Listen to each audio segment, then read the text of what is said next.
Di Nusantara, penyebaran agama Islam bukan hanya kisah dakwah, tetapi juga kisah harmoni antara iman dan budaya.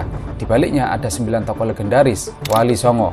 Siapakah mereka dan bagaimana mereka menyebarkan Islam dengan cara damai dan penuh kearifan lokal? Tonton sampai habis, yuk kita cari tahu.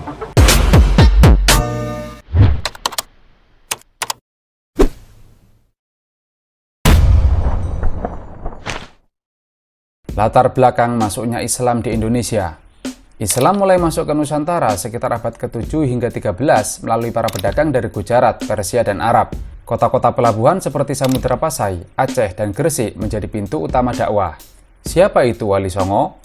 Wali Songo berarti 9 wali yang menyebarkan Islam di tanah Jawa. Mereka hidup antara abad ke-14 hingga 16 dan dianggap sebagai tokoh kunci dalam Islamisasi Jawa. Nama-nama Wali Songo: Sunan Gresik atau Maulana Malik Ibrahim, Sunan Ampel, Sunan Bonang, Sunan Derajat, Sunan Giri, Sunan Kudus, Sunan Kalijaga, Sunan Muria, dan Sunan Gunung Jati. Strategi penyebaran Islam oleh Wali Songo. Alih-alih menggunakan kekuatan militer, Wali Songo mengedepankan pendekatan budaya, pendidikan, dan sosial.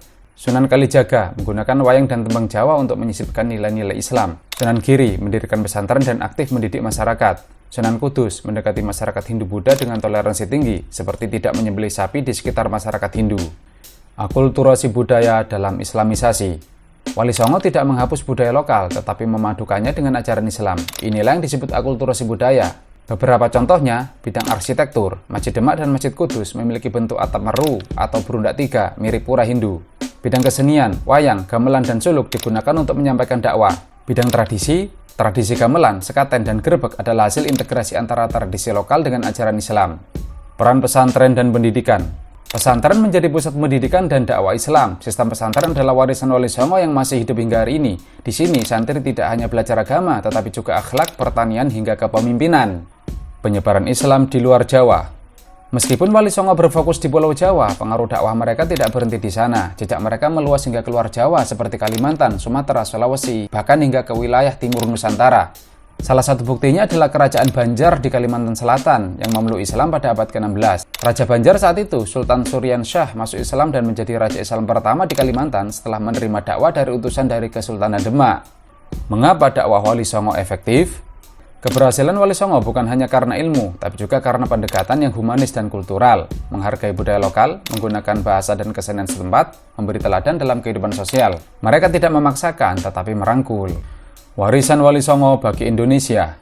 Warisan Wali Songo membentuk wajah Islam Nusantara yang damai, toleran, dan menghargai keragaman. Nilai-nilai ini menjadi kekuatan Indonesia sebagai negara berpenduduk Muslim terbesar di dunia. Wali Songo telah menunjukkan bahwa dakwah bisa dilakukan dengan cinta, seni, dan budaya. Islam yang mereka bawa adalah Islam yang membumi, mengakar di tanah Jawa, dan berkembang ke seluruh Nusantara. Mari kita lanjutkan warisan ini, menyebar kebaikan dengan cara yang bijaksana dan menghargai budaya.